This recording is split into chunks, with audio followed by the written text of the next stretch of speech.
আবারও রাজ্যসভায় প্রাক্তন সিপিএম সাংসদ, তবে এবার তিনি রাজ্যসভায় যাচ্ছেন তৃণমূল কংগ্রেসের হয়ে।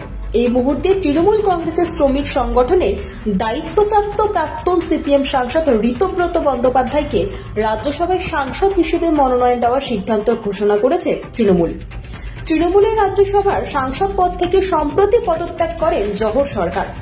আর জহর সরকারের ছেড়ে যাওয়ার পর আসন্ন রাজ্যসভার উপনির্বাচনে জহর সরকারের পদত্যাগের পর বাকি 15 মাসের মেয়াদের জন্য সেই শূন্য আসনে এবার ঋতব্রত বন্দ্যোপাধ্যায়কে প্রার্থী করল তৃণমূল কংগ্রেস। ঋতব্রতকে রাজ্যসভায় পাঠানোর সিদ্ধান্ত নিয়েছেন তৃণমূল সুপ্রিমো মমতা বন্দ্যোপাধ্যায় স্বয়ং। তার এই সিদ্ধান্তের কথা তৃণমূল নিজেদের সোশ্যাল মিডিয়ায় ইতিমধ্যেই তুলে ধরেছে।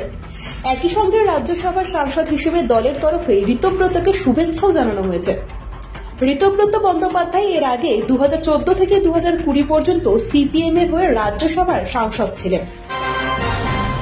ব্যুরো রিপোর্ট, আজ বাংলা।